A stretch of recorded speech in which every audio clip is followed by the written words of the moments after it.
Hi, National Honor Society students. I'm going to show you for a group project how you can help people make a voting plan. So first of all, I've created a voter tracker for you.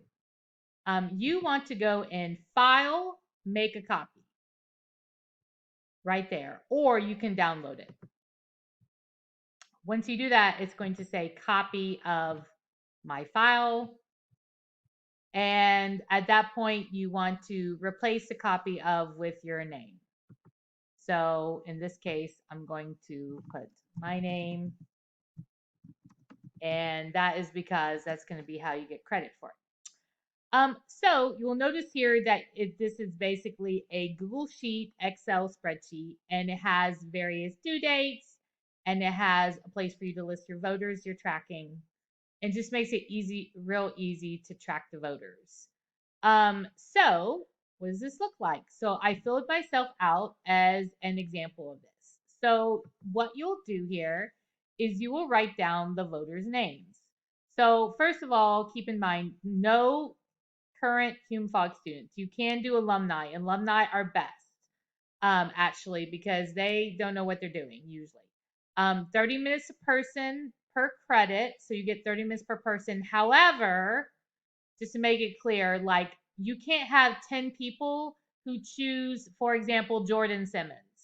Okay, so that is one of y'all get Jordan Simmons. So if you are contacting a alumni, make sure you say, has anyone else contacted you? Because it's like first dibs there. Okay. So I'm gonna do Jordan Simmons here. And if you have questions, it has my contact information. Any questions about voting, ask me. Tell them to text me. You text me. Okay. Very important. So our first due date is October 4th. So once you make your list of people you're going to ask, it could be alumni, it could be brothers and sisters, it could be other relatives, it could be church members, it could be neighborhood members, it could be high school seniors at other schools that you know turn 18 by November 4th. So the first deadline is October 4th. And that by that time you'll ask them if they're registered to vote. And if they aren't, or if they're not sure, you can go to this website, which I have put in the links there, and you can help them check if they're registered to vote. So it's very important. Sometimes people think they're registered to vote, and if they aren't. Okay, so the second question: are they voting absentee or in person? So they're going to say, I'm voting absentee. I'm in college. Jordan is at Washington University in St. Louis. Okay. So if they're voting absentee, have they requested their ballot? Okay, so if they haven't requested their ballot, I have a link to here, and you will help them fill this out. But they will need to fill all of this out, and you'll need to make sure that they go through the entire process because they will try to not do it. Now, if they're Davidson County, I just like the hint I gave on here is just to actually you can Google the state and absentee ballot, so Tennessee absentee ballot. But you got to really help them do this. This is why you get 30 minutes of credit per person. Okay, so in this case, I'm not voting absentee, I'm voting in person. So if they're in a state that has early voting, you want to ask if they're are they planning on voting early or in person. So I'm voting early. And if they're voting early, which day are they voting? How do you figure that out? Okay, so like I live in Davidson County, so you can help them find out what the early voting schedule is. So I typed in early voting Nashville, say I didn't know what it was. And then you get a link here, and here's the early voting schedule, for example. And if they don't know it, then it's all over the place. But like, let's say they don't know it, then they can find it out. Okay, right here, and then they can pick a day. Okay. So if they're voting in person, so we're voting early. They picked a day. If they're voting on election day, where is their polling place? I got a link to that too. A lot of times people don't have it. Sometimes some people will just know. Your parents likely just know what their voting place is. So where are they voting? So I'm voting early. I'm voting at the Bellevue Library.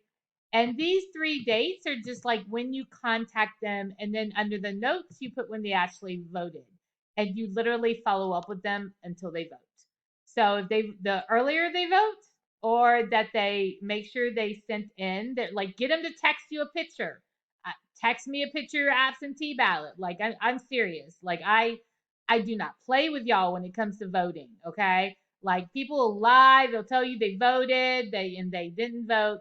So notice here if you're tracking me, that you made your first contact today, and you helped me make a plan. And then you're going to follow up with me before I said I was going to vote. So I said I was going to vote October 17th.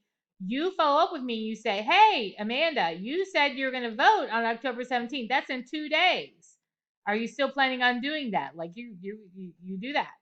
And then after, and I say, "Yes, I'm still planning on doing that." And then like after I supposedly went to vote, hopefully I have like taken a picture of myself, taken a selfie with my I voted sticker, and then you put that in there. So I know this is a lot. That's why you get 30 minutes of credit per person.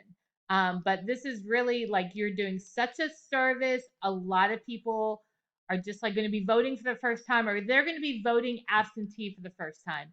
They need help. Let me help you. You help them by holding them accountable to a plan, but you let me help you. So I want to end with this cartoon.